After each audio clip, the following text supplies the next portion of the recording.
एजमत who is smartest creature in 5 galaxies. ऐसा सिर्फ मैं नहीं, बहुत से लोग कहते हैं। प्रोफेसर पैराडॉक्स, जिसने एक टाइम मशीन को इवॉल्व किया था, कुछ प्रॉब्लम्स की वजह से वो खुद ही एक टाइम ट्रेवलर बन जाता है। प्रोफेसर पैराडॉक्स हर एक टाइम लाइन और हर एक मल्टीवर्स में ट्रेवल कर चुका है। ही नो एवरीथिंग। पैराडॉक्स ने भी ये कंफर्म किया है कि एजमत पूरे यूनिवर्स में सबसे ज्यादा इंटेलिजेंट और स्मार्ट बीइंग है। वेल हेलो दोस्तों, मेरा नाम है अनुराग। आज हम जानेंगे कि एजमत ने ओमनिट्रिक्स को क्यों बनाया था और साथ में ये भी जानेंगे कि उसका मेन पर्पस क्या था। क्या एजमत की फर्स्ट क्रिएशन ओमनिट्रिक्स थी? तो आज हम इन्हीं सब क्वेश्चंस के ऊपर बात करने वाले हैं। Without wasting any time, let's start our video. Well, एक रूहानी सी शाम थी जब एजमत जेनिथ के साथ डेट पर था ऑन प्राइमस प्लैनेट। क्यों भाई, एजमत डेट पर नहीं जा सकता क्या? भले वो साइंटिस्ट है पर उसको भी इन सब चीजों की जरूरत पड़ती है। उस रोमांस के बीच में एजमत ने देखा कि सभी प्लैनेटरी सिस्टम अपने परफेक्ट अलाइनमेंट में है। उन सभी अलाइनमेंट को देखने के बाद एजमत को आइडिया आया, द क्रिएशन ऑफ एस्कलोन। एजमत की शुरुआत यहीं से हुई थी फर्स्ट थिंकर बनने की। एजमत ने एक ऐसी स्वॉर्ड को बनाया जो कि सभी गैलेक्सीज में सबसे ज्यादा स्ट्रॉन्ग और पावरफुल थी। बट एस्कलोन को बनाने के बाद एजमत को यह रियलाइज हुआ कि ये स्वॉर्ड उसके लिए एक थ्रेड है। उसके बाद एजमत ने खुद को और खुद की लाइफ को एक पीसफुल साइंटिस्ट के लिए समर्पित कर दिया। एंड देन उसके बाद एजमत ने इवेंचुअली ओमनिट्रिक्स का इन्वेंशन किया।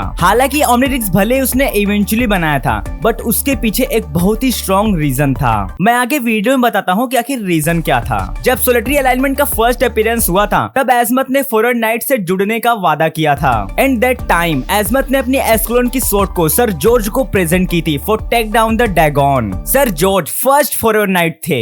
उनकी डेडिकेशन और हिम्मत को देखने के बाद एजमत ने उस स्वॉर्ड को उन्हें ही दे दिया। हालांकि अर्थ पर सिचुएशन काफी इंटेंस थी। उस टाइम पर सर जॉर्ज के अलावा कोई दूसरा ऐसा नाइट नहीं था जो कि डैगन को हरा सके। हालांकि डैगन को वैसे भी कोई नहीं हरा पाता, बट एस्कलोन की वजह से सर जॉर्ज ने डैगन को हराया बट मार नहीं पाए, उसे सिर्फ कैद कर पाए थे। वैसे एस्कलोन क्या क्या कर सकती है ये तो आप सब जानते ही हैं। अगर उसके ऊपर एक सेपरेट वीडियो चाहिए तो प्लीज कमेंट करके बताना। अब हम आते हैं अपनी ओमनिट्रिक्स पर। एक्चुअली देखा जाए तो ओमनिट्रिक्स को बनाने का 2 फोल्ड पर्पस था।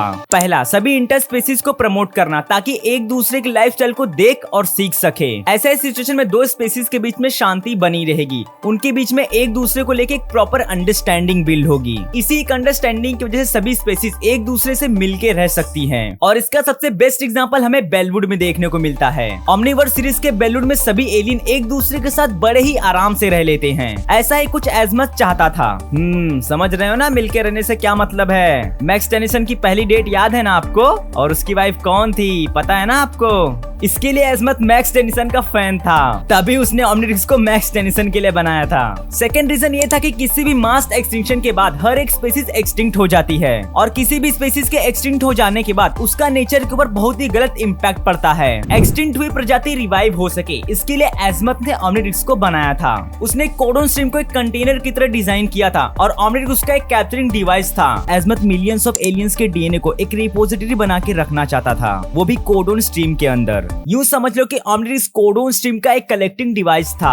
ओमनिट्रिक्स सभी एलियंस डीएनए को कैप्चर तो करता ही था, साथ में उन सभी एलियंस में ट्रांसफॉर्म भी करता था for understanding and save the world. इसके अलावा सिर्फ ओमनिट्रिक्स ही नहीं था जो कि सभी एलियंस के डीएनए को कलेक्ट कर सके। एजमत ने वेलाटिकस बायोस्पेसिस को भी बनाया था जो कि अलग अलग गैलेक्सीज के एलियन डीएनए को कलेक्ट करते और उसे कोडोन स्ट्रीम में एज अ कंटेनर कंटेन करके रखते। बेंटेन एलियन फोर्स में इसका फर्स्ट अपीयरेंस हमें हुआ था। इन सब के बाद एजमत ने मेगा मॉर्फ को बनाया था जिसे हम अपग्रेड नाम से जानते हैं। एक्चुअली ओमनिट्रिक्स को एक और पर्पस से एजमत ने बनाया था, वो था डिस्ट्रक्शन। जी हाँ, आपने सही सुना, मैंने डिस्ट्रक्शन ही बोला। ओमनिट्रिक्स एक वेपन भी था फॉर डिस्ट्रॉय एवरीथिंग। एजमत ने कुछ ऐसा सोचा था कि अगर जब सिचुएशन हद से बाहर हो जाएगी, जब कोई भी उम्मीद नहीं होगी, तब ऐसे इंटेंस सिचुएशन में पूरे यूनिवर्स को डिस्ट्रॉय हो जाना इज द बेस्ट ऑप्शन। फिर से स्टार्ट करेंगे, एलियन तो है ही ना, वो वापस से हमारे यूनिवर्स को बनाएगा और फिर से हम नल्ले लोग रिवाइव होंगे। एक्चुअली एलियन वाली बात मैं खुद से कह रहा हूँ। तो ऐसा कुछ सोचा था अपने एजमत ने। नहीं तो आप ही सोचो, एक डीएनए कलेक्टिंग डिवाइस के अंदर भला एक सेल्फ डिस्ट्रक्शन जैसा फीचर क्यों इंस्टॉल होगा? और ये सेल्फ डिस्ट्रक्शन पूरे यूनिवर्स को डिस्ट्रॉय कर सकता है।